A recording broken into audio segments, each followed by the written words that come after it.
gameplay, but that is an unfortunate turn for Clemson. So much pressure, so much to be happy with, and Bits will just end it right here. Oh, my Lord. And I mean, has the level gone up, my friend? Have we seen the pinnacle of the night's gaming here in Rocket League? I mean, UCF and Clemson are absolutely slugging it out. I don't care what the scoreline says. This has been a barn burner. I have completely enthralled.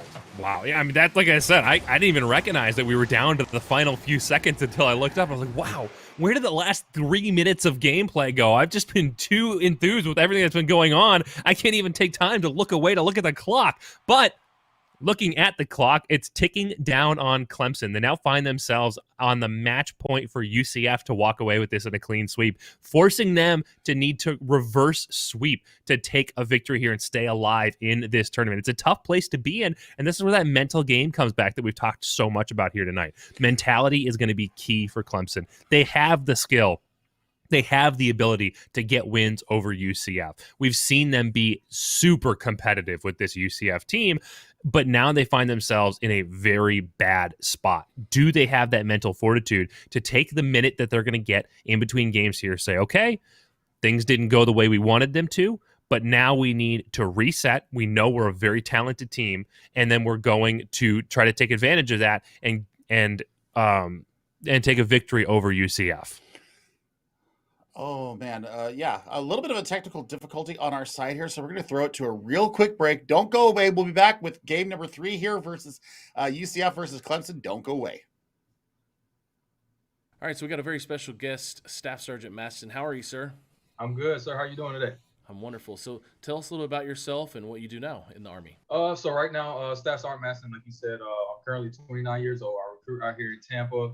I'm a part of the virtual recruiting team, and basically what we do here is we pretty much help the recruiters around Florida, wherever it may be, do social media prospecting, do Instagram, Facebook, Snapchat, Google, you name it. If it's social media, we're a part of it. So that's kind of what I do right now. I've been in the Army for 11 years. I love it.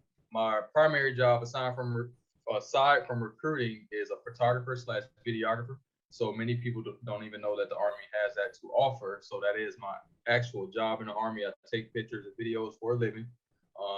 So yeah, that's pretty much my short little story. Well, that's really cool because I know a lot of these gamers, these students, these college students who are watching right now, a lot of them will make their own videos for their own brand content or whatever to be recruited in college space or professional. It's interesting you talk about Tampa because Tampa, that's a really hot spot for gaming, and there is a lot of events happening out there in Tampa that are recruitable. So options for students to come and see from what you guys have going on. And do you have like trucks or climbing walls that you take out to events ever? Oh, yes, sir. So we do have the gaming trucks available. We use those every now and then. At the virtual recruiting area, we don't use them as much as they would at the recruiting level.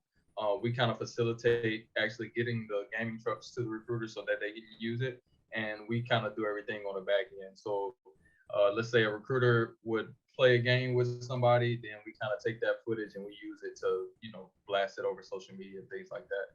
Just try to get everybody aware of what's going on in the Army.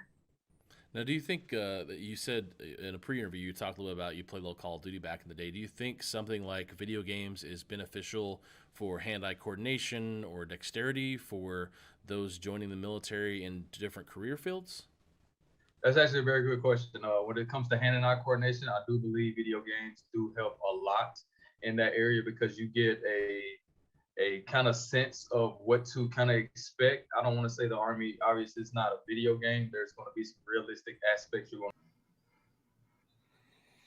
And welcome back, ladies and gentlemen, to CENC for the Southeast Invitational Virtual Qualifier. We apologize for that, a little bit of internet issues on the back end, but we're back. We're ready to get the players back on the field and get right back into the action. I'm still Lars Newt. This is still Chef Billy, and because we're coming back from a break, Chef Billy, thoughts, questions, concerns, comments, hopes, and or dreams. Oh, man. I tell you what, Clemson have got to come out the gate with fire in their eyes and boost to really just get them over this hump. They've been playing it so close. This has been very nail-biting Rocket League here. And even with the late goals, I mean, it's still, 2 goal difference, 1 goal difference. It doesn't matter. My heart is racing. My pulse is probably at 150 right now because I'm just like on the edge of it. I got to see more. I got to see them come out here. And I mean, looking at Sean K once again, getting an early savior medal there out the gate. They got to up the ante. They got to up the physicality once again. Clemson's got to be perfect for the rest of the series because they are now on match point for UCF with no wins to their name. So they need 3 in a row unanswered. That's going to be a tough ask against this UCF2 team, but they're finding pressure here early in the game. There's an opportunity. Sean K bodying 2 UCF players into the back of the net. But unfortunately for Clemson, they don't find a way to take advantage of it. Now Mitch at the midfield touches this one back. No one's there to collect. Plenty of time. Sean tries to pass in for K, but it's just a little bit too much, and I'm going to take advantage of that. Mitch beat out on the wall. Sean into the corner. This one played on net. No one home. Reeves takes goal 1 of game number 3. It's a minute off the clock as well, and that's not the start that you want to have for Clemson. And just, I see what they're trying to do. The triple commit. They're trying to push more resources into draining the defensive resources of UCF. UCF just turns it on its head and gets the opening goal. UCF back on the attack again. A little bit slow play. It does fake out a couple of defenders, but it's not enough to keep them from not being able to make the save. Sean into the corner. Looking to get another touch here. Does. That could be dangerous. This one's high. K is up already. It's a shot on net, but Bitts gets a save. John K returning. I know. How do you read it that quick? It's unreal. Level of play that some of these players bring. Lyrics and Bitts will double commit on that one. A little bit of communication error, but there's no one there from Clemson to punish. And unfortunately, what I see happening is Clemson is playing a bit more of a conservative rotation. They're a little bit afraid to get scored on, and I think that's to their detriment. I'd like to see them be, if anything, more aggressive because they need to really punish this UCF team. I mean, as I remember from my childhood, be aggressive, be aggressive. Let's go. Let's start getting some demos. Let's start, throwing caution to the wind. You're not going to win anything by playing conservative here. And that's what, I completely agree with you. That's a wonderful shot. Wonderful demo right in front of the goal. Ooh, Lyrics tries to cut that one back. It's a little too much, throws that into the crossbar. We're coming up on halfway through game number 3. And as much as Clemson needs a victory and has worked hard for it, they find themselves at a disadvantage again. Reeves throwing on the brakes. Gets K to go sailing by, but K, a very quick recovery to challenge. Now we find the ball deep into the blue end of the field. Bitts looking to clear, passes this one up. Sean K is up early. Into the corner. Mitch, downfield. Bitts throws a shot on net, but without the power to be very dangerous. K to the back wall. Reeves is waiting there. That's that back wall defense that's so critical, and it's good to see teams quick to get up there and quick to turn that ball away. Yeah, the carom off the back, especially, either side of the post. Oh, what a shot. What a shot. Is that going in? Oh! What a save again! Doesn't matter. Only delays the pain. Reeves gets a magical save off the crossbar. Here's Lyrics, just a little bit of a miscue, but everybody bites on that on the side of UCF. Leaves a wide open goal for Sean K to shoot at, and boy, did they. Top 90. No saving that one. We're tied up. Just under 2 minutes left. This is what we deserve. This is the Rocket League that everybody watching out there and us casting us tonight deserve. We need to see the anger come out from Clemson. We need to see the violence come out from them. We need to see the unerring willingness to put everything on the line and get in there. I love this touch in the corner.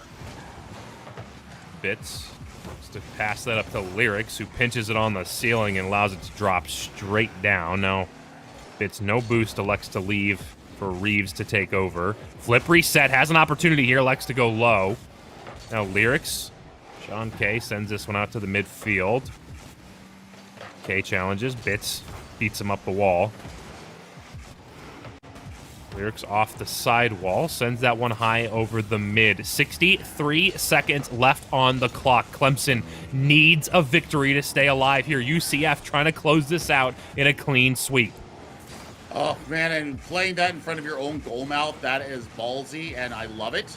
And they didn't get punished for it. So, they're feeling their oats right now. They're up 2-0 here in our series.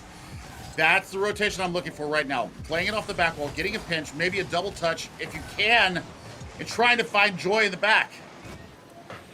Reeves looking to dunk. Lyrics forced to clean this one up. That's a big demo, but K is already on that ball, and Reeves unfortunately mistimes the bounce, but is up for this one, is able to touch that one high.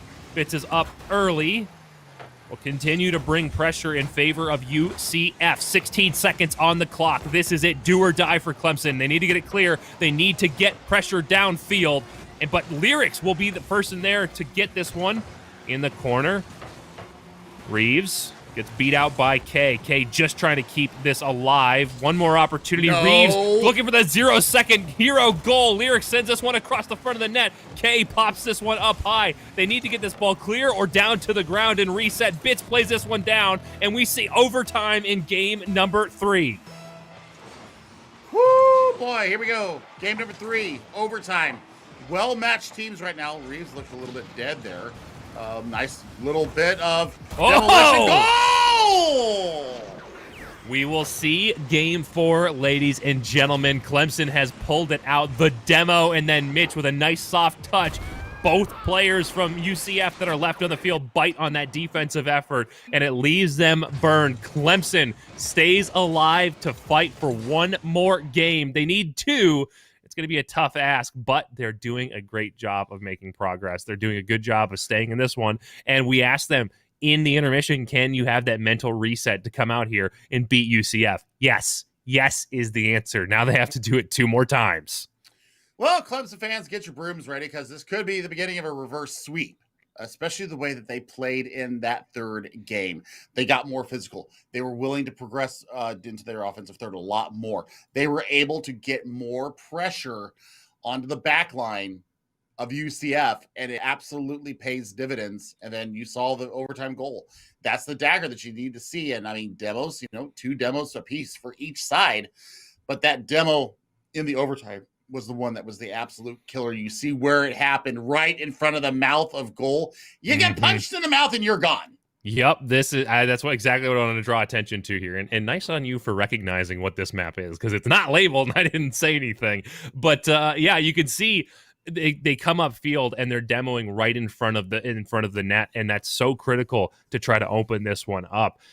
Unfortunately, it's going to be Clemson. Unfortunately for UCF, it's going to be Clemson with the midfield demos that find the advantage here. Now, like we said, they need to be perfect throughout the rest of this series. They have to pick up another win and then one more while preventing UCF from gaining any kind of foothold as we continue through our potentially last game, or maybe last 3 games. Who knows? We got plenty of Rocket League left. I think that puts the wind in Clemson's sails, especially with how close game 1 was. Game 2, a little bit more of a snorer for them, but then they came alive in game 3, and I think this is all the confidence they need. Double commits into the corner. I don't want to see this, though. Bits at the midfield. Sends that out to Lyrics. It's a good touch, but K is already lurking high on that back wall. Mitch. Ooh, plays it below 1, but that returning defender in Lyrics will bump them off the ball. And that is a saving grace for that lone defender in net. Mitch back through the corner. Looking to get the bump on Bits, but Bits is just too elusive. A good catch from Sean K. Off the wall. Has plenty of boost to get something set up here. Has a flip reset. That's to the center. K looking to shoot. Bits has a big save. Ball right back in, though, and that is the pressure that I was talking about from before. They have started to really get these rotations down and start to be able to deal with these counterattacking opportunities that are coming out from UCF. UCF has not been able to really take any advantage of this. That's a great demo in the corner. Mitch plays that one very slowly, trying to get that in front of the net. Sean K with a great read to keep that dunked down in the offensive end, and gets a bump on Bits, who recovers well enough to prevent an immediate attack. Now Reeves looking to put one on. Gets a good flick. It's in the net. What a shot. That is cold out of Reeves. Complete length of the pitch, and then just absolutely does him dirty. So well placed, well timed, and 62 miles an hour off the flick. Oh, it's so good, and it's too good for Clemson to defend on this attack. They find themselves in familiar territory, 1 goal down behind this UCF team. Great control from Bits upfield. And Reeves is forced to cycle in into an awkward rotation as they get a good challenge at midfield, and Clemson continues this attack. Clemson doing a good job of maintaining offensive pressure.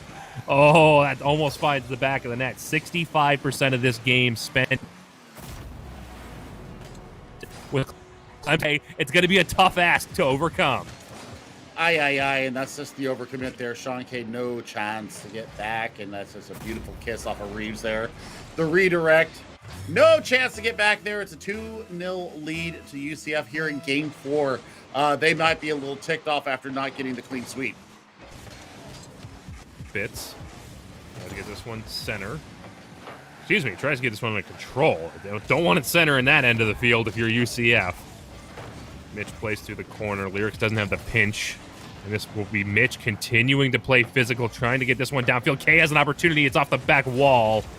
And a demo means that there's not a third player there to try to take it back. That one's over one, but Mitch gets a good rotation to the back post. He's able to clear that one up, clean up in favor of Clemson. Both these teams, you can feel some of the pressure. We're just past halfway, and Clemson, trying to stay alive in the tournament, needs a victory here, but they're down against a very, very solid UCF team. You know, how much has the junior squad here from UCF learned from playing against their senior team players that are RLCS qualifying bound right now? I mean, steel sharpens steel, and we're seeing a lot of the same kind of fluidity out of this UCF B squad. Out of the second squad. Oh my God, that should have been a goal. Reeves electing to just hold that ball in the air as long as they can to just buy time for the defenders to reset, and then burns both a defender and an attacker with a nice little bounce. Now this ball cleared all the way downfield. Bitts with an opportunity to try to center here, gets it barely past Sean K, and Reeves is forced into an awkward position. Lyrics, fortunately for them, in a position to take that slow roller away from what would have been a sure goal had Clemson been allowed to take a shot. Reeves yet again over the top. So much control through the air. It's beautiful to see. And Sean K bites too early on the flip reset. Needed to rotate back to net. 3-0 with less than 90 left in favor of UCF. Did you see Reeves just bounce off of Sean K's frame and then get the touch into the wall there? That was singularly miraculous. I loved it. Give me more of that. Well, Clemson needs to find some of that magic themselves. They need 3 in short order to even see overtime here in game number 4. Gets this ball through the corner. Passed out to the mid. Sean K is up high, looking for that double touch. Reeves is so confident in the air. It's such a dangerous position to allow them to take control of that ball. And even if you need to just take a shot, throwing it up high, there's Bitts with another attack on the net, finds the post twice. Reeves resets, gets bumped away. Lyrics is up. It's touched barely by K, but it's enough to take that shooting opportunity away. Reeves into the corner. Critical time ticking off the clock, as that's a huge save from K. Oh my goodness. But it might not be enough if they can't find a way to clear downfield and get a couple of goals their own. Boy, Reeves has really upped the ante here in the last minute, just pouring the offensive pressure and the demolitions coming through. That's going to seal the deal here, Lars. Well, congratulations to UCF. You're going to move on to the quarterfinals here in this qualifier tournament, looking for that $1,000 prize at the end of this tournament, or $500 if they just get into the money by a second place finish. But well fought from Clemson. What a show. This is one of the more exciting, maybe arguably the most exciting matchup we've had. We've saved the best for last. But at the end of the day, UCF takes this over Clemson in 4. Whew. Okay, time to breathe now that we've gotten through all of that. But this was the game of the day for us. I mean, that was back and forth action, the play and counterplay, the demolitions. I mean, the physicality was there, the speed was there, the frenzy was there, the war of attrition at points, cycling the ball down in corners. I mean, we got everything that we really asked for out of these two teams. Questions, comments, answers, thoughts, prayers, anything else I want to throw out there. We got it in this game, and I'm living for it. That was a great win from UCF. Yeah, the only thing we missed out on in this series is the Game 5 overtime. But, Clemson really did threaten it. They were in a position to try to do that, and they got the good reset in game number 3 to stay alive. They just couldn't keep it alive and threaten the reverse sweep. UCF, well fought, and you can see where being, having that ability to scrim against high-level players is so critical.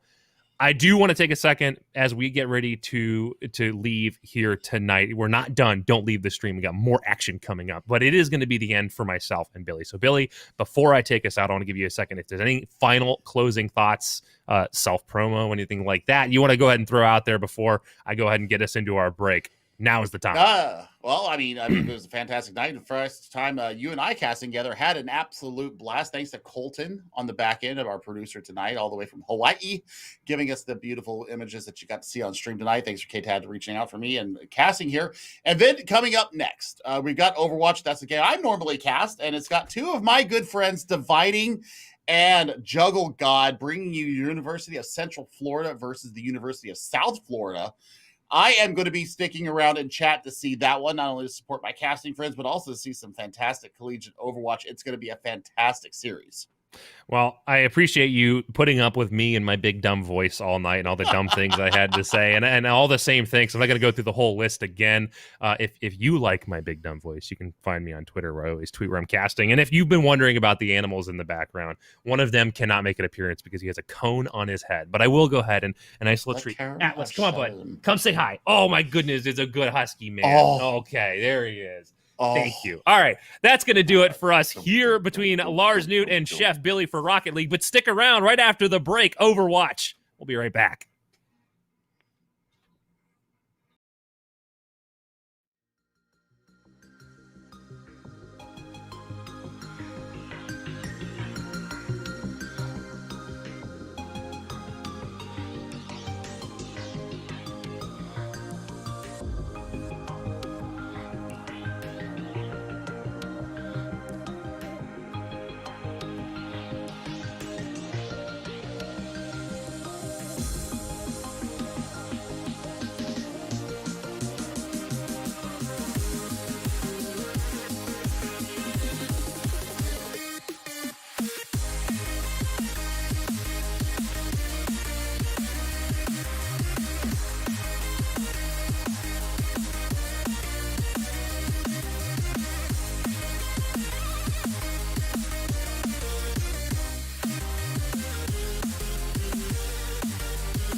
Ladies and gentlemen, boys and girls, friends and family beyond the binary, good evening and welcome back to the CENC Southeast Invitational.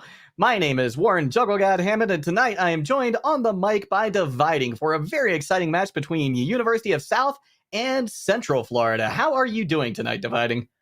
I am doing fantastic, Jugglegod. I cannot wait to watch this battle for Floridian supremacy. These people are very, very proud of their state from what I know. So Yes. having this sort of local fight between these two schools is going to be a lot of fun just based off of that regional rivalry alone. And in a tournament that's full of regional rivalry already. Yeah, that's a very good point. One other thing I wanted to mention, this broadcast and this tournament being sponsored by the U.S. Army, so thank you so much to them as well. And just like you said, this is going to be a fantastic matchup between these two teams. UCF coming in with a brand new roster as well, so they're excited to see how this season is going to go for them. Whereas USF, they feel very confident with the lineup they're coming in with. They think they're going to take a top 3 spot this season. They think they're going to have a podium finish. Yeah, I took the chance to try and talk to a representative from both of these teams before the match today, just to get some ears to the ground, figure out where exactly these teams thought they were. And it was very interesting to see the difference between the two teams where, yeah, you said UCF have a new roster trying to figure things out a little bit, kind of looking to work things out and grow experience as a team. And South Florida, very, very confident in their own abilities. I have been told that their off-tank Bebop has a 6th sense on Diva, so we're going to be looking for some Eaton ults there. And Commander Hui is quote-unquote dominant on the Mei. Yeah, that'll be exciting to see. It looks like Commander Hugh starting out on the Echo, though, to begin. At least that's what they are hovering over in spawn as we start to head into Busan for our first match. Yeah, we're going to be starting off on Shrine, and that's why we see Commander go with the Echo. And because this is such an open map, it's so easy for the Echo to just fly around the top. There's open skies, long sight lines. It's going to be so easy for her to get so much value off of these projectiles. As we see already, the sticky bomb's already getting them up to about 15% ult charge. Yeah, and interesting compositions we have coming out here. Disruption composition coming in from University of South Florida, whereas Central Florida opting to go for a classic rush composition. It's going to be difficult for them to find a good opportunity to rush on someone, but they're likely going to come away with first point control because this composition from USF takes a little while to get running. But we see that focus being starting to do a lot of damage, and already Tented Carton out of the fight. So without that Baptiste, there's so few heals on point. Asuka, she has her work cut out for her now, but it's going to be over very quickly as USF is able to take this point under their control for the first time, but UCF ends up with 70%. Yeah, UCF is able to use their point control, just the ability of a rush comm to just take over a spot and say, this is our spot, you can't touch it for now. They do a fantastic job of pushing onto the point, but South Florida, they also did a fantastic job of playing to their team's win conditions, sort of kiting out of the way and allowing their Echo to put in work. Yeah, they did an absolutely great job of that, but it's Saki who opens things up once again for USF. Second pick comes in right on the tail of it via Commander Huey as well, and this fight is over almost before it starts. Yeah, and this is where the Knights are going to be starting to have some issues. They're having trouble figuring out who exactly to try and aggress on, who to rush on this brawl comp.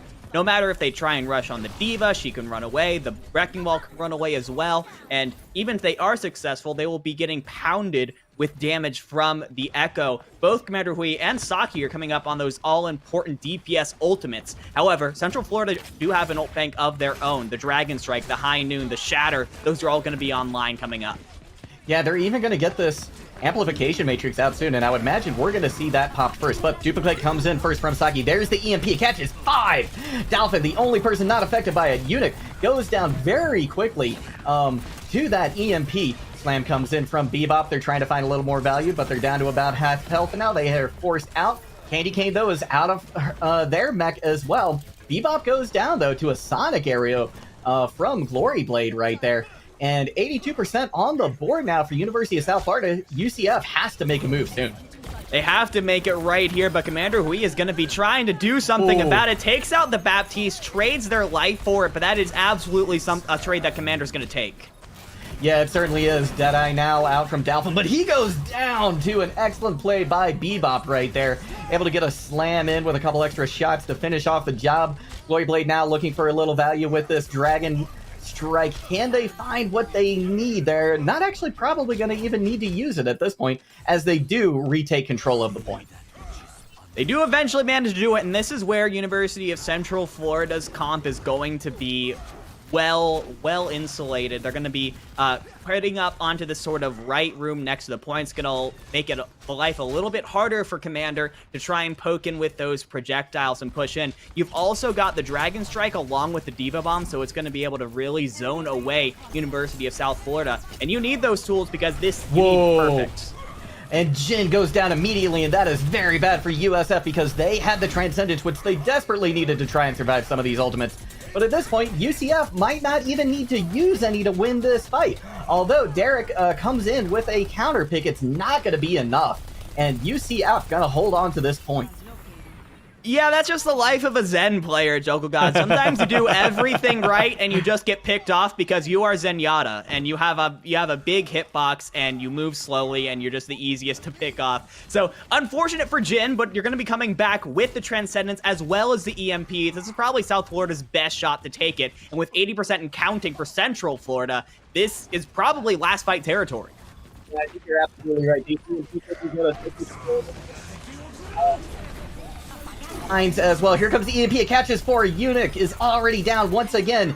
Tented Carton removed from the fight. And University of South Florida coming back in hard with a big aggressive move. Jin demeching that Diva there at the last second. Candy Cane going to be the last to fall. And this point and first submap is going to go the way of University of South Florida.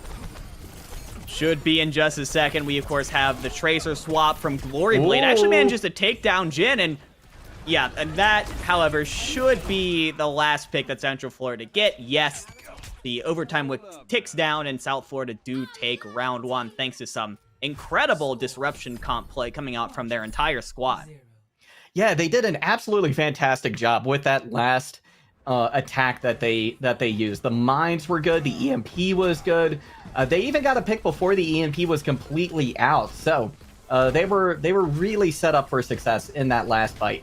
But they took it 99-100. So this is really anybody's game so far, I think. And as we wait for the doors to open, University of Central Florida looking like they're going to opt for a little bit different comp this time around. Yeah, Commander Hui is going to be going up onto the Ash. This is a great opportunity for snipers on Busan downtown. You've got those high grounds both all the way around the point, and of course those buildings that are on the sides near both the team spawns. So Commander's going to have a really great time, but Central Florida going with a sort of 6-man rush composition once again is going to have to deal with the poke coming out from Commander. They couldn't stay together for long enough last time. Ooh, slam comes in from Bebop, but he gets stunned. He's going down very, very low. The seals are there from Lulu Key, though. Jin with a nice shot onto the Tracer. Glory Blade sent back to spawn via some destruction orbs from Jin. Another slam comes onto point. University of Central Florida takes a lot more damage. Discord orb now onto the Winston, the main tank. He goes down very low, but the immortality field is there to save his life. And University of Central Florida once again with the first point capture, but USF coming away with the fight win, and they're going to recap in short order. Yeah, this is just a repeat of the first map so far. Bebop, gotta give a shout out to the Wrecking Ball player from the Bulls. Knew exactly how far in you can go on that Wrecking Ball before you get picked off, especially with the stuns that Central Florida has with the Cowboy. Was able to make sure that, 1, you don't just feed all of your health and die, and 2, build up your mines extremely quickly, which was what allowed South Florida to take that point back. Yeah, now Central Florida has rotated around the coast side. Beat comes in as well as an immortality field. So as soon as this is done, this is going to be the go button for University of South Florida to push in. Bebop going very low, though. Derek looks like they might get rematched, but they're able to get out of danger in just the nick of time. Jin pops the Transcendence. Luluki with the Valkyrie as well. Jin gets the ulting Dalfan out of the fight as well. That Cowboy's not going to see high noon just a little too early. And now, University of South Florida coming back again with another big fight win. I mean, how does that even happen? How does the Zenyatta just end up being behind the ulting Cowboy? It's usually the opposite that happens, but I guess if you don't mark Jin, he is going to make you pay, as I think came away with 3 final blows in that fight. It is worth mentioning that Central Florida did take the point halfway through that fight, which means instead of being at, say, 60 or 70% for South Florida, they have just taken it back and they're up to 50%. That has potentially allowed Central Florida another fight, which is huge because that'll allow them time to build up things like the Death Blossom and the Beat. However, both the Shatter and the Diva Bomb will be online now. Ooh, here comes the EMP. It catches 5 members. The self-destruct is there as well, but it doesn't catch anybody, but it's Jin who finds the first pick.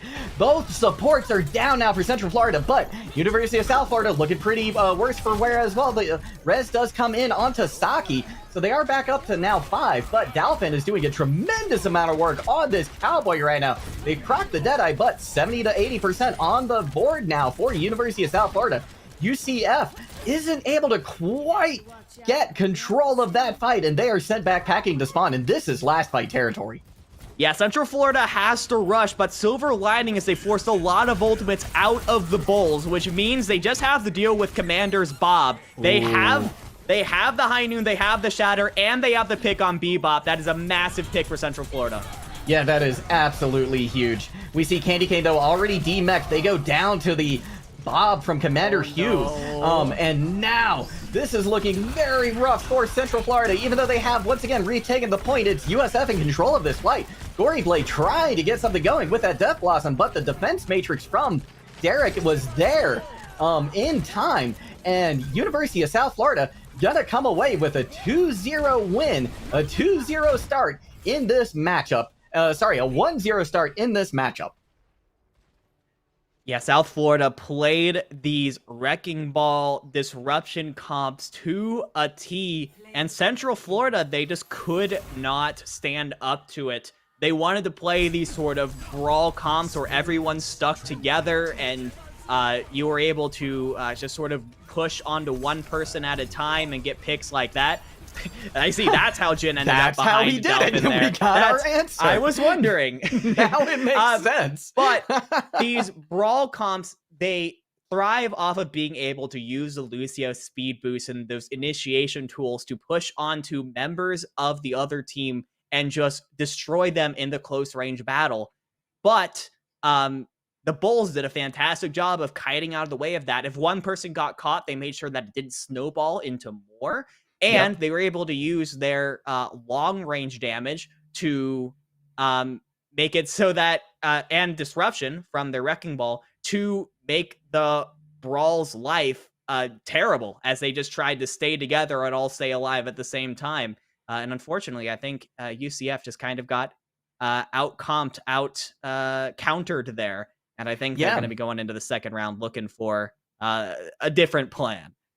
Yeah, you know, it's what you said was absolutely correct. Like, I loved one of the very first shots that we had in that last game of USF versus UCF, because you could just see that USF had taken up so many different angles and so many different positions on the map, whereas UCF was just clustered all together, which is how you want to play both of these comps, right? But the rotations were just too good, and the positioning was fantastic from USF, and yeah, came away with a well-deserved win right there. The first sub-map was a lot closer than the second, but USF definitely looking dominant, and like you said, UCF gonna have to try and figure something out to come back in this next game. We are going to be headed to an escort map, so a lot of different choices here.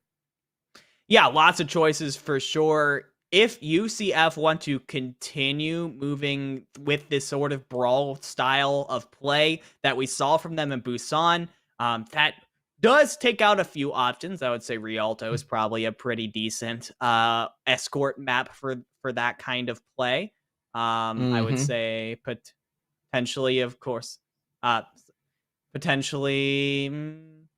I don't know, Rialto is the one that comes to mind for me because it's... Right. It functions a lot like King's Row and map geometry, where you have a lot of tight corridors where the payload is coming through.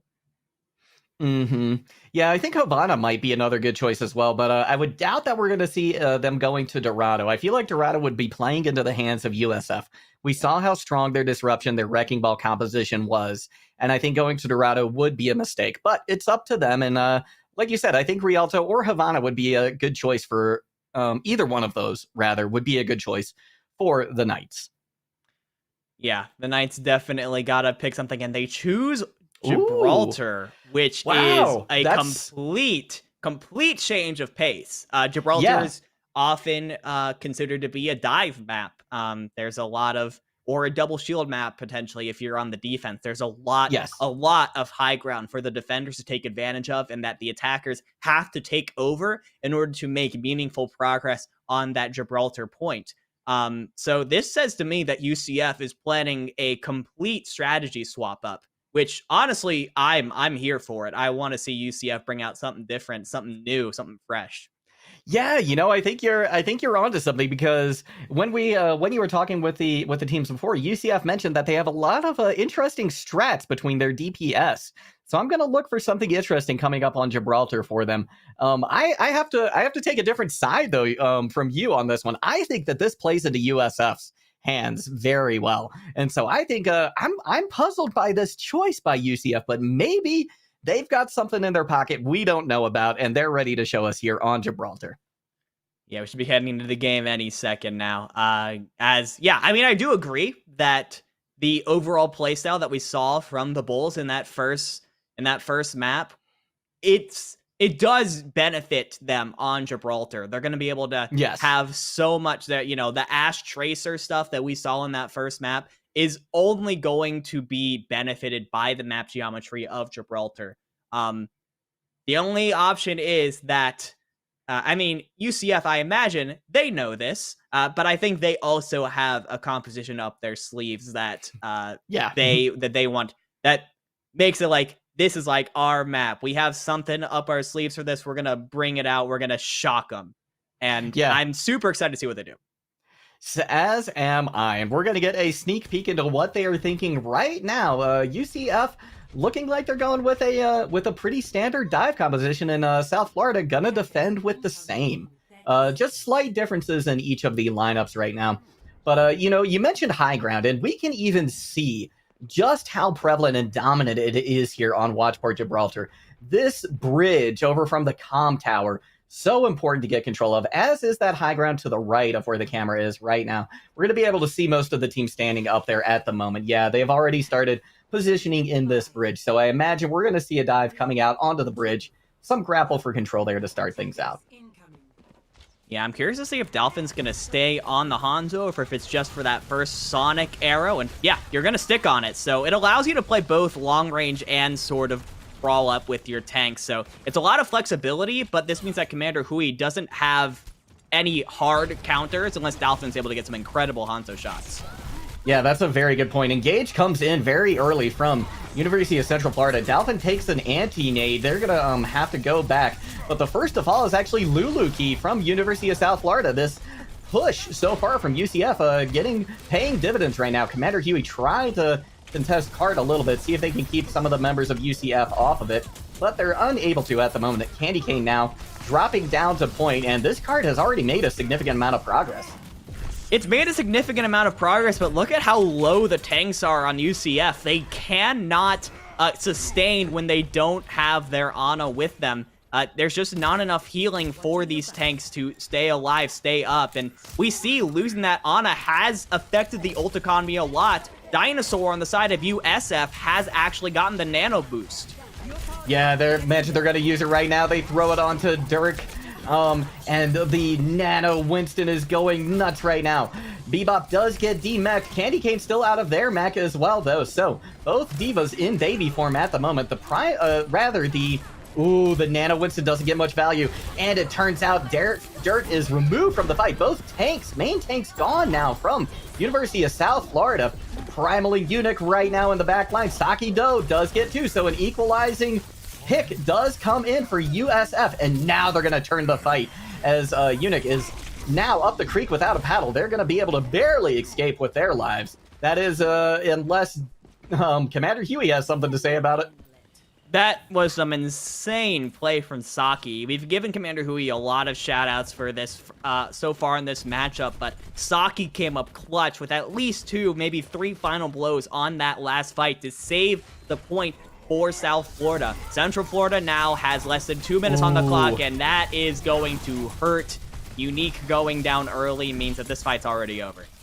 Yeah, Unique going down that early is just, that's just a cue for UCF to back up. I mean, they're so close to spawn at this point. There's no reason for them to try and push in and get a counter pick there. Bebop has this self-destruct. Derek has the Primal Rage as well. This fight could go either way, though, because both teams have a good ult bank. Engagement starting now, though, on the high ground. We see Bubble committed already from Unique. The Pulse Bomb comes in, finds Commander Huey, so the carry potential from USF is gone for the moment. UCF has an opportunity, but Lulu Key comes in with the res. But in the meantime, there's nobody there to help Saki stay alive. They fall to some storm arrows from Dalphin. Self-destruct comes in and catches Lulu Key as well. UCF looking alive at this point, but Asuka goes down. She has that rally too, so that was crucial for them to try and keep up. Trades coming in for either side in this fight, showing no signs of slowing down.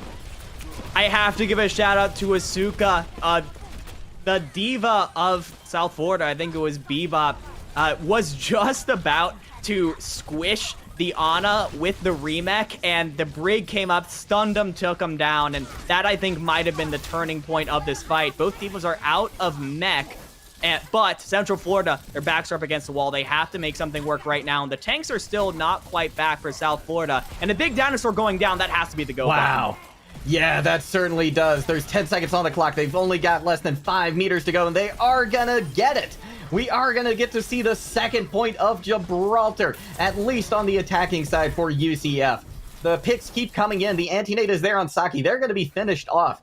And, now the rest of UCF can start to take position, and this is a big fight win for them, because if you win this high ground, if you end up with control with it, it's so hard for the other team to move in.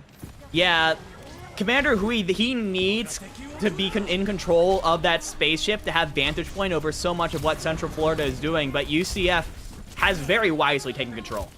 Yeah, that they have, and they already have another pick. Commander Huey out of the fight. Bebop has been demeched as well. They go down very low. They might be removed very soon as well. Glory Blade has this Pulse Bomb just about ready to come online. Both Primal Rages have been committed to this fight. Neither Winston wants to give up control of the cart. And Bebop going to look for a cheeky kill, but they risk too much. The high risk, high reward came with more risk that time.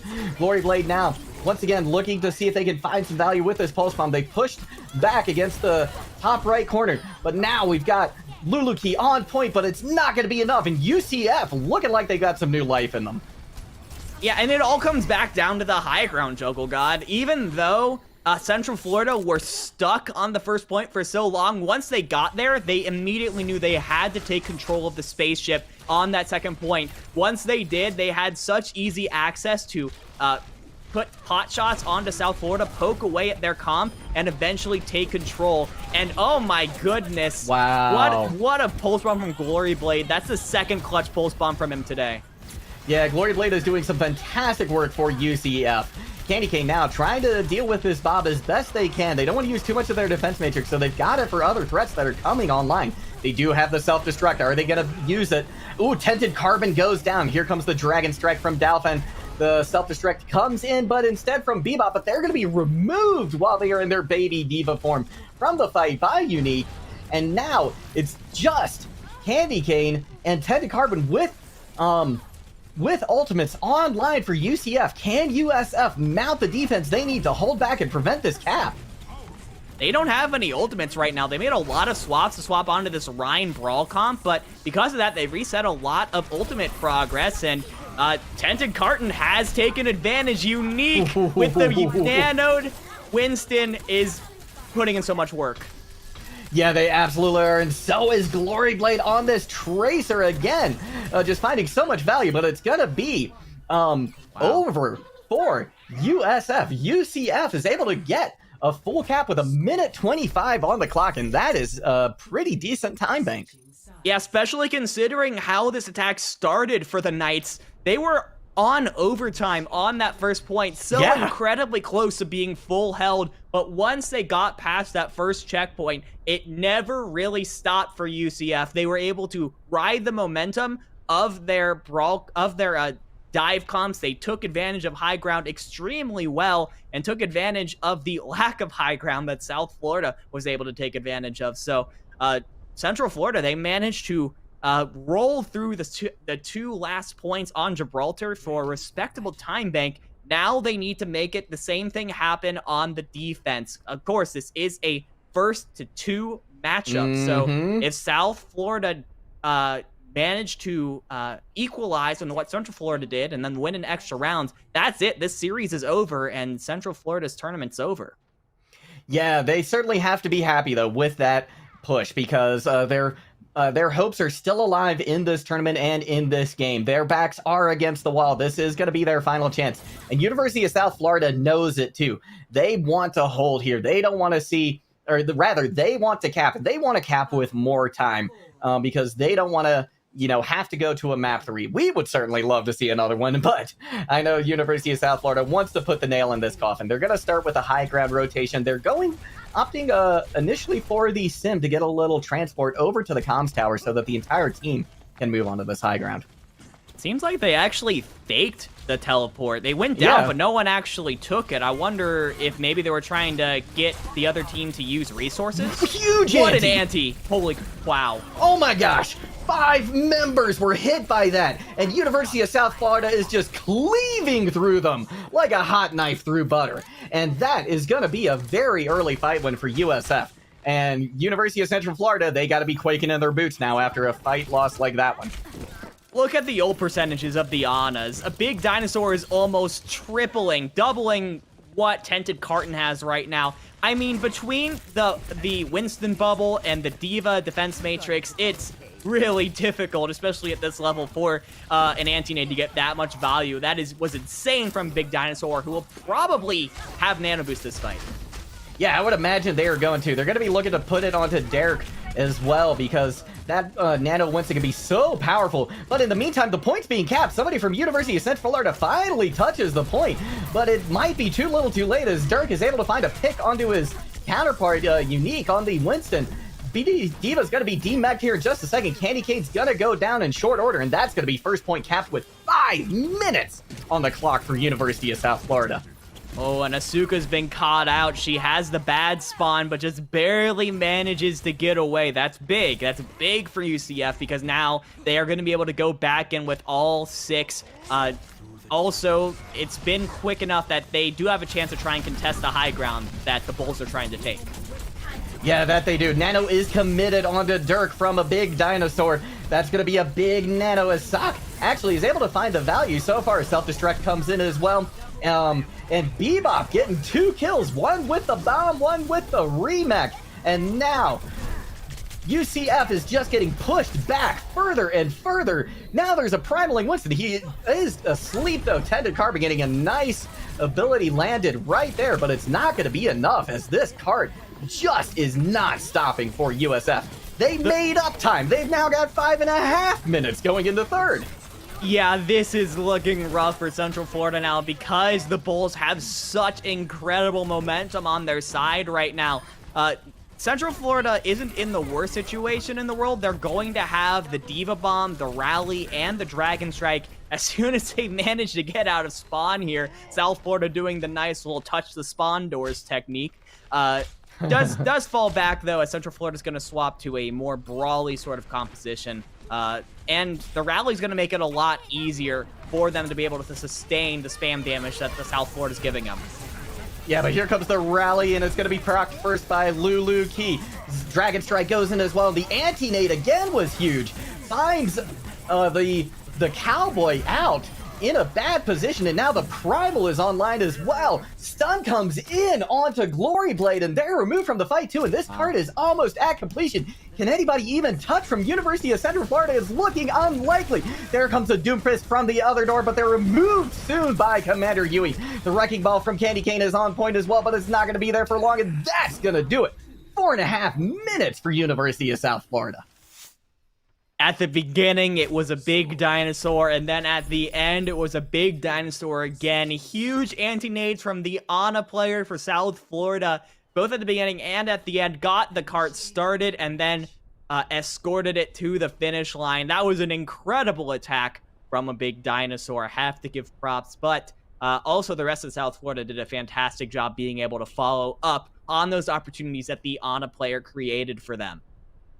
Yeah, Big Dinosaur came in huge so many times during that push from University of South Florida. I have been very, very impressed with the biotic grenades that they have been landing onto the opposing team. I'm sure UCF, though, doesn't appreciate it. They're going to have a minute 25 now to try and see how far they can push this cart. And, you know, if they don't get stuck at first point, they've got a very good shot of getting another full completion. Even if they're just on the cart for overtime after first point. Yeah, but they have to get past first point, right? That's the caveat there, because Central Florida was stuck for a very, very long time on that first point. Now, Dolphin is currently showing the Genji. He can still change it if he wants to, but a potential Nanoblade composition coming out from this squad. 90 seconds is, in most cases, enough time to build up that Dragon Blade. So, the non-traditional composition from UCF, but this is what we were told to expect, so let's see what happens. Wow, excellent opening play there from Dolphin and Tented Carbon. Tented Carbon hit that biotic grenade again. We got a sleeping Candy Cane, or rather Bebop on point. They're going to be able to get out with their life and with most of their armor intact as well. Dolphin is pushed away by Durek on that high ground now, but we see Glory Blade coming back in with the Echo, dealing in a lot of damage as well. Cart getting a decent amount of progress too. It's already in the car wash underneath, and now the fight is really going to start in earnest, as I think Unique goes down very low. They are going to be able to survive that initial push, but just barely. Never mind, they are removed from the fight with 30 seconds left to go. This is a moment to back out quickly if you are UCF, although they do get the counter kill onto Dirk, so they are only down one, but Saki's back in the fight. They picked off Tented Carbon as well. Bebop finds Dolphin too, right before they get that blade. Only 15 seconds left on the clock. UCF has to do something now. They have to do something now. Dolphin has the blade, but Tented Carton is only about 70% to the Nano Boost, so we're probably going to have the blade without the Nano Boost, and Dirk the Turk is trying to end the support starts. Yeah, he is, and he starts off with a great pick onto the Echo. The Echo does get res, though. They're barely there at the last moment. Here comes the Dragon Blade, and it gets to the support of Big Dinosaur and Commander Huey, two of the top people that we've been watching on University of South Florida, out of the fight. Can they turn this? Can they get a completion? It looks like we're going to get the C-Point too, on the back of a phenomenal blade coming out from Dolphin, and Unique picking up the slack at the end with that Primal Rage. University of South Florida probably going to opt for a second point hold here. Dolphin with the assist from Asuka. I have to give a shout out to the Mercy player, valking up and damage boosting the Genji, allowing them to take some of that damage boost that you lost from the Nano Boost, and you still won, which means now you have the Nano Boost for this next fight that you could potentially put on Unique for this next dive. Yeah, that you can. Unique, though, catches the wrong end of a biotic grenade there, though. They're purple at the moment. They're going to have to drop back down to point, try and get as many heals as they can. Finally, they're able to get some. This card has already pushed over halfway through second point, too, so UCF has to be sitting pretty right now. They have to be really happy about this progress. Self-destruct comes in from a duplicated Glory Blade. Isn't able to find anything. They get another one online, though. Here it comes. They're going to throw it into the spaceship as well. They push out a big dinosaur from that position, but it's Asuka. She falls first, and now there's no supports left. The University of Central Florida, South Florida needs to push fast if they are hoping to end this quickly. Overtime is starting to go down rapidly, and this looks like it's going to be the end for UCF's push. That is as far as they're going to get it, but they do get it over halfway through second point. Yeah, respectable push for UCF, especially with the amount of time that they had on the clock. However, South Florida, they haven't been stopped on offense yet. You can look at the time bank that South Florida has and say, okay, this is pretty easy. It's pretty much just a full hold. But Central Florida has to do a full hold to do that. I'm not doubting that they can. Dolphin on that Genji pocket pick was especially very effective against the South Florida comp. I think they weren't quite expecting it. They didn't know what to do about it quite as much. And Dolphin is going to continue to play that Genji. So especially in a position where you can just get headshots with the shurikens on anyone who dives in, that can do some massive damage onto the members of South Florida. But defensively, Central Florida now has to turn it around. They have to hold this for 4 minutes and 24 seconds or the series is over, Jungle God. Yeah, you are absolutely right. 20 seconds now before the doors open, and we see how this is going to end up. But, you know, I have to mention, I think that University of South Florida is actually starting with more time than you initially get when you load into the map. They have 4.5 minutes to try and do this.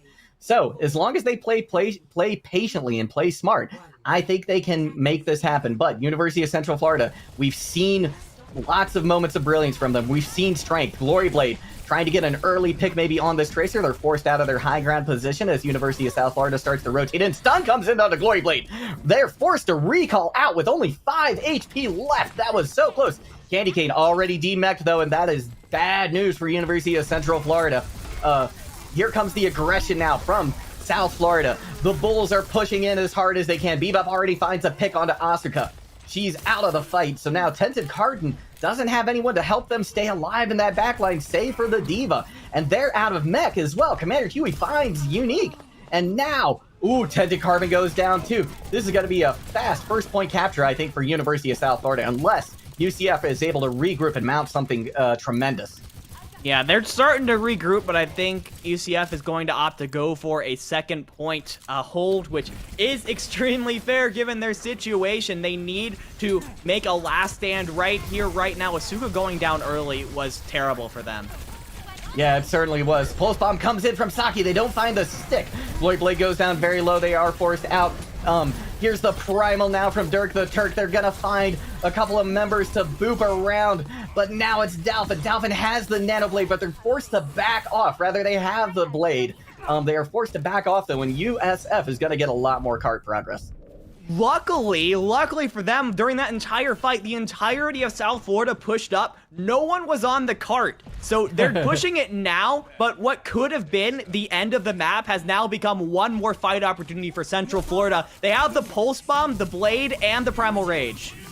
Here comes the Nano, though, onto Dirk the Turk, but it's the Blade that finds the first blood. A big dinosaur goes down. The stun comes in on the Dolphin, and they're removed, though. Dirk the Turk finds another kill, and now there's very few left. 0.72 meters left on the cart, and this is all but over, and that's gonna do it. University of South Florida comes up with a 2-0 victory over UCF. It was a great fight from Central Florida, but in the end, University of South Florida proved why they have such high expectations of themselves going into this qualifier. They played all of their compositions extremely well, whether it was the disruption comps of Busan or the dive comps of Gibraltar. They had the upper hand on Central Florida the entire time, and they were just trying to play catch-up. Yeah, they certainly were. You know, there was a lot of promise, I think, with that first map, when the first sub-map of Busan, when we were on Sanctuary. UCF looked very strong there. You know, we went 100 to 99. But ever since then, USF really seemed to find their footing and find the pacing, the strategy, and the kills left and right that they needed to finish off this series in short order.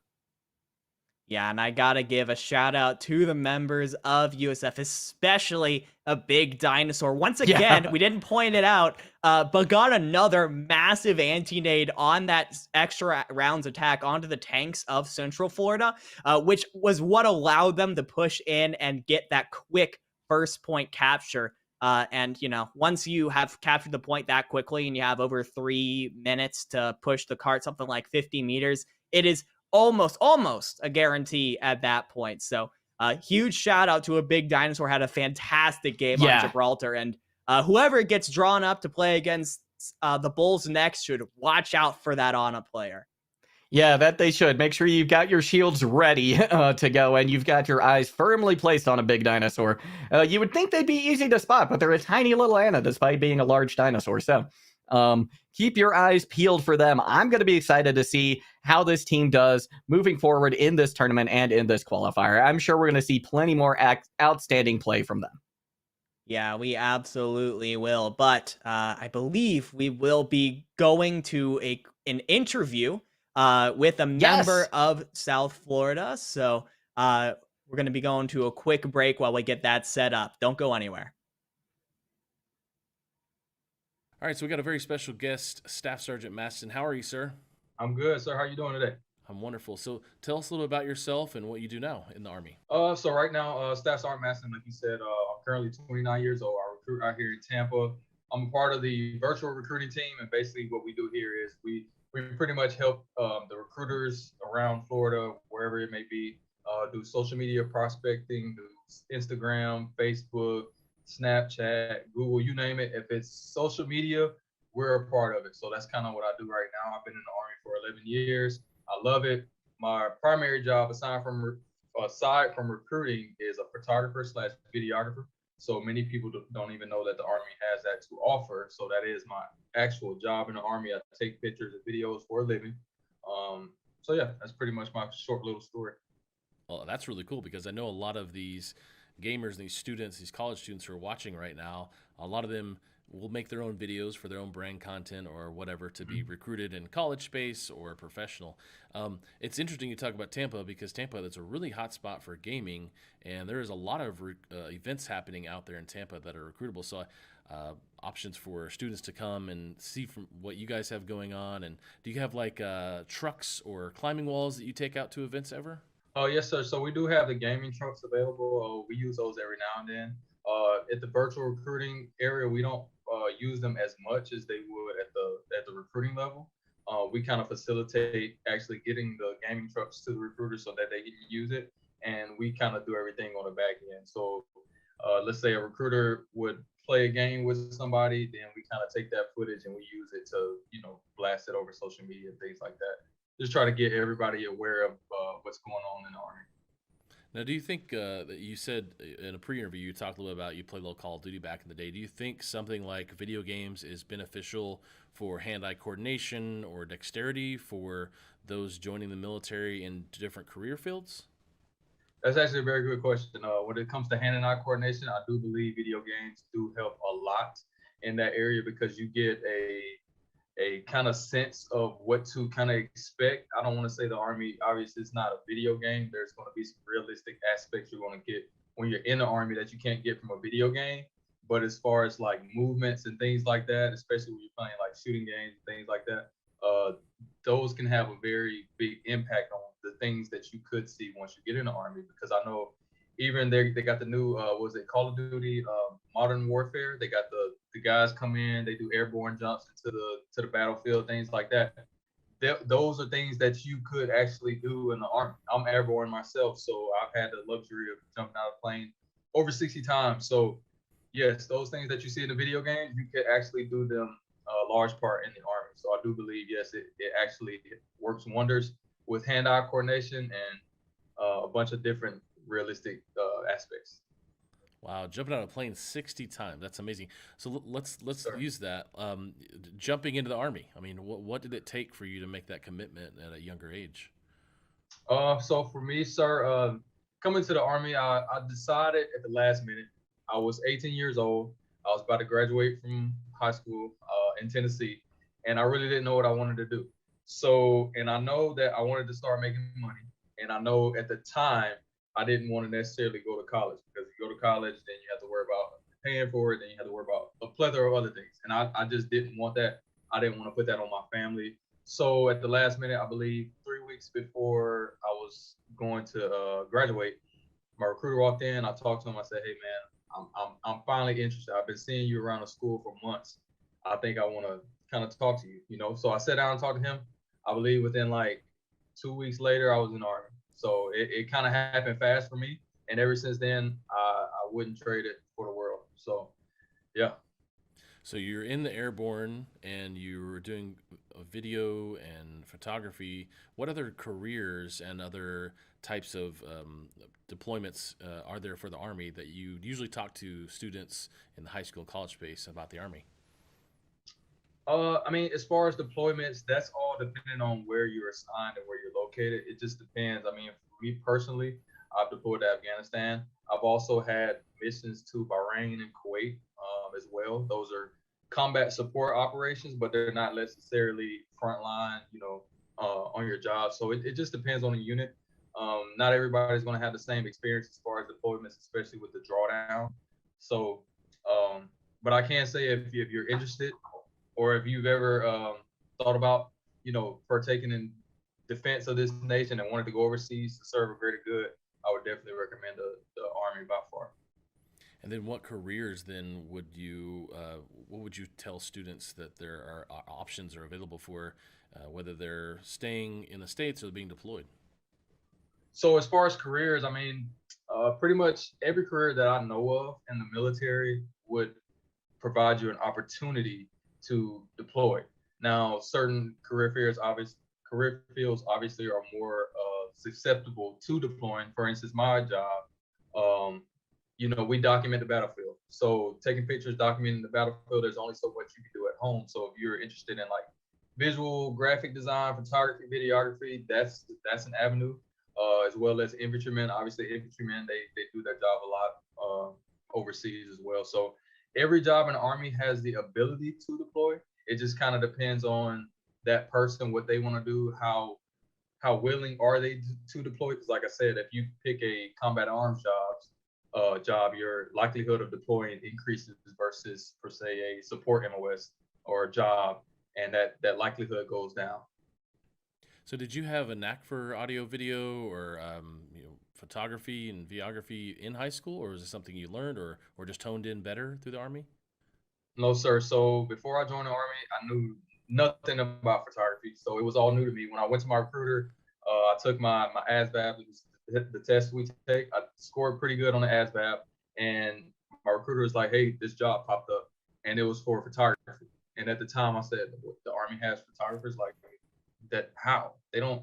But then I started thinking about it. I'm like, okay, there are images and videos and stuff from all these different operations. It made sense to me. So once I found out that it was an option, that's when I kind of started to look more into the photography and videography. And then once photography, it just opened my eyes up to a lot of things. I think that in life in general, you just kind of get fixated on what is in front of you. And photography has allowed me to view the world through the lens of photography, as well as broaden my horizon as far as what I think and what I see, because the image can tell, it can tell 1,000 stories with one photo. So that it kind of opened my eyes up, as well as with the traveling opportunities. I've been to so many different countries. So it just made me a better overall person. That's great. So, Staff Sergeant Maston, tell me lastly, anything you'd want to tell the students out here that are watching live on the stream right now, or that may watch this in the future? If you've ever thought about joining the Army, or not thought about joining the Army, I would definitely at least take a look into it, because you don't know unless you try it. At least take the practice test, at least see which jobs are available to you, because you never know what stands out to you that you may have never heard about. Like I said, I joined the Army, I'm a photographer. I didn't know photography existed. There's over 150 different jobs in the Army. So one may stand out to you that you like. You never know. If you would have asked me when I was a junior, freshman in high school, or even, the first part of my senior year, would I have been in the Army for 11 years? I probably would have told you no. But look at me now, 11 years in the Army, plan on doing the whole 20. So, hey, sky's the limit. Well, Staff Sergeant Maston, thank you so much for being here today. Thank you so much for your time, and thank you for your service. Thank you, sir. You have a good one.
Hello, everybody. We are back with an interview from a big dinosaur. They have joined us tonight in the casting booth, the Anna with the nades for days. How are you doing tonight? Hey, what's up? Doing pretty well. That was a pretty fun game. Yeah, congratulations. Very, very well fought. And yeah, you hit just some massive biotic grenades on Gibraltar. I mean, we saw several that just like turned the entire team of UCF purple. So excellent play, first of all. We really loved watching your Anna today. It's not often that I feel like that we bring in a support, but we certainly thought that it was appropriate tonight. So excellent job. And to start off, the questions, what did you all do to prepare for the match tonight? Have you been scrimming heavily, practicing heavily? Walk me through a little bit of it. Yeah, our team's definitely upped the scrim schedule recently. We're scrimming at least 3 days out of the week, each week in the last 2 weeks. To be honest, specifically for this map, for Gibraltar, is one of our lesser played maps. We typically don't think that teams would actually scrim this map. But we had some baseline preparations for this map, having some TPS out to the left side high ground on attack. Right. And we knew the team composition we wanted to play for this map. But yeah, that's we've just been increasing our scrim schedule for our practice. Excellent. It certainly seems like it paid off. Dividing, I'm going to throw it to you for a few questions now. Yeah, awesome. So I wanted to ask you, Big Dinosaur, I noticed that you weren't in for the first map of this series. We saw Jin come in and was totally popping off on Zenyatta. And then you came in when you were another strong point on the team on Ana. What's like the dynamic on the USF roster right now with the two obviously talented flex supports on the roster? Yeah, the situation with flex support right now is where we have Jin and I practicing and scrimming on specific maps with specific heroes. So like Busan, for example, we have him solely focusing on Zenyatta for that map. And also he practices a lot of Baptiste for that map, especially for Mecha Base. For maps where we want to play double bubble, obviously that's going to require Ana. For maps where we're doing a more dive-centric team composition, we're going to require Ana. Those are maps that I would play. And we just try to have like a set plan going into each map, and that's why we mix up which flex support's going to play, so that we can specialize in certain heroes for certain maps.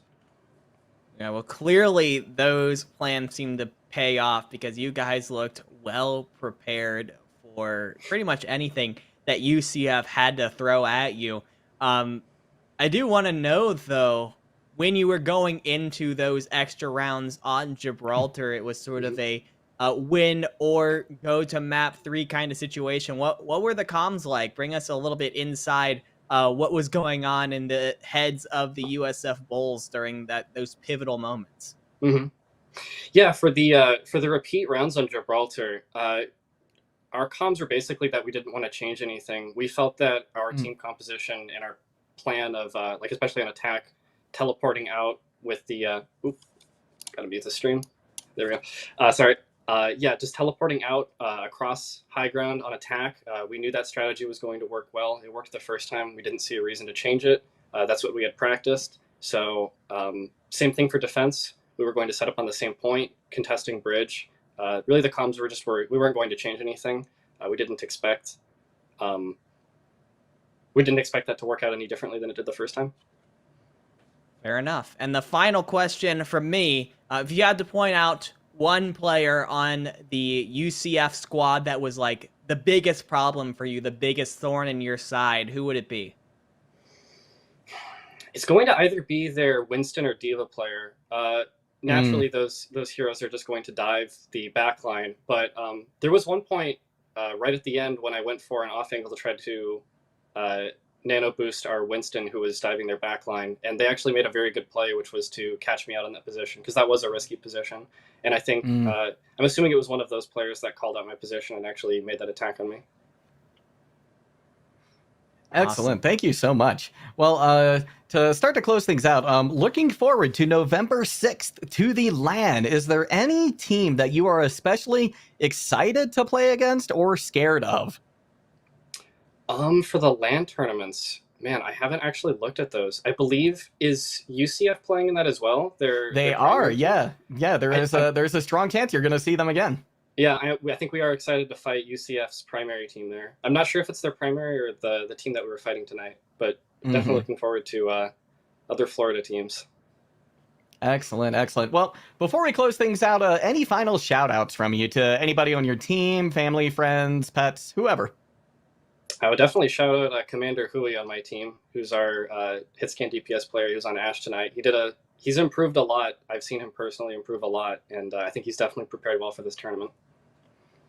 Excellent. Yeah, we saw him pop off quite a bit. That was a name we mentioned in stream more than once. Excellent play from them as well. Well, thank you so much. We really appreciate you coming in for the interview, and congratulations again on a fantastic victory, and good luck on November 6th. Thanks, and thanks for having me. Yeah, you bet. All right, well, that's going to do it for our broadcast tonight. The whole thing. There's no more after us. So thank you all for tuning into all the fantastic Rocket League and Overwatch that we have had tonight. Once again, my name is Warren Juggle God Hammond, and Dividing, before we close out, any final words from you? This was just a fantastic game, and I am looking forward to seeing more exciting Overwatch action this Sunday, so don't miss it. That's true. And tomorrow we've got more Rocket League, so be sure to tune back in then. Once again, my name is Warren Juggle God Hammond, been joined on the mic by Dividing. GG's, and see you next time.